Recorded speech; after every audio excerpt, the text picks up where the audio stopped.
seafloor spreading begins. Here along the mid-ocean ridge, this is the mid-Atlantic ridge. There are several other mid-ocean ridges on this map. They look kind of like scars on the surface of the planet. These mid-ocean ridges are the places where the new oceanic crust is created. It's being born, so to speak. That's where the process of seafloor spreading begins. Let's take a look at this picture. This is an image that if you are able to look at this image and explain the process of seafloor spreading to a parent, for example, you should be able to explain it to me in essay form on the test. So that should be your goal. Here you see the mid-ocean ridge, and this is where, from the mantle, molten material rises through this crack in the crust on the ocean floor. It hardens into rock. It pushes the existing rock away on either side of the ridge equally in both directions. So the rock that is right along the ridge is very new rock, very young rock. It is dense, but it's not nearly as dense as the rock further away from the ridge. As this rock is pushed further along the ridge, over approximately 200 million years, depending on the width of the ocean floor, the rock becomes older, further away from the mid-ocean ridge, in this area for example, and this older rock is colder because it's further away from where it was created here in the mid-ocean ridge. It's also more dense. This rock here, very close to a deep ocean trench, would be the most dense rock that exists on the ocean floor. So this dense oceanic crust may be subducted here at a deep ocean trench. This subduction happens because this crust is incredibly dense and it is older and colder than the rest of the ocean floor. Also, the continental crust here is very much less dense than the oceanic crust that it is on top of. So when this oceanic crust reaches a deep ocean trench, it will be subducted. At this point, it will melt because in this area you have tremendous friction happening. Right at this border, tremendous friction, very similar to if you rubbed your hands together really quickly, you would experience heat there. That's friction, and heat is created here. It melts this crust right here along the edge. It melts this crust into magma. From there, the magma could go back down into the lower part of the mantle and be recycled and perhaps come right back up through this mid-ocean ridge. That is a convection current, the main force that drives seafloor spreading.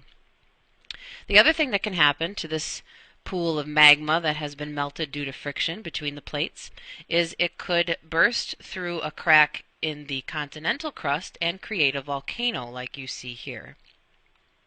So two things that could happen to this magma as it is melted when it is subducted.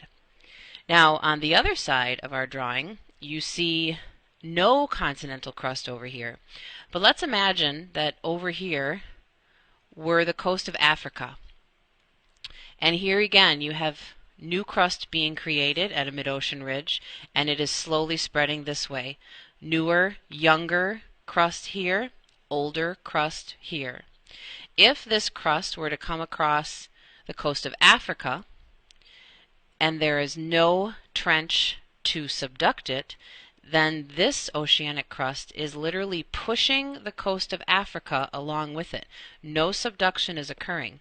If we look at this map, you see here our mid-ocean ridge creating the crust, and if it is pushing this way, there is no deep ocean trench along the coast of Africa, no red lines in this case, and so it is literally pushing the coast of Africa away. The same thing is happening on this side of the mid-Atlantic ridge, no deep ocean trench on the east coast of North America, and so as the crust is growing from this mid-ocean ridge, it pushes North America this direction. And because of that, because there are very few deep ocean trenches here in the Atlantic Ocean is expanding about as fast as your fingernails grow. On the other hand, the Pacific Ocean has quite a few deep ocean trenches. As this crust is growing in this direction, there are plenty of places in the Pacific Ocean where that crust can be recycled back into the mantle to either come up as volcanic islands, volcanoes, or go back into the mantle to come back up at another mid-ocean ridge. Even in this area, you have crust growing this direction and being subducted at this deep ocean trench. So the Pacific Ocean is actually shrinking, whereas the Atlantic Ocean is expanding.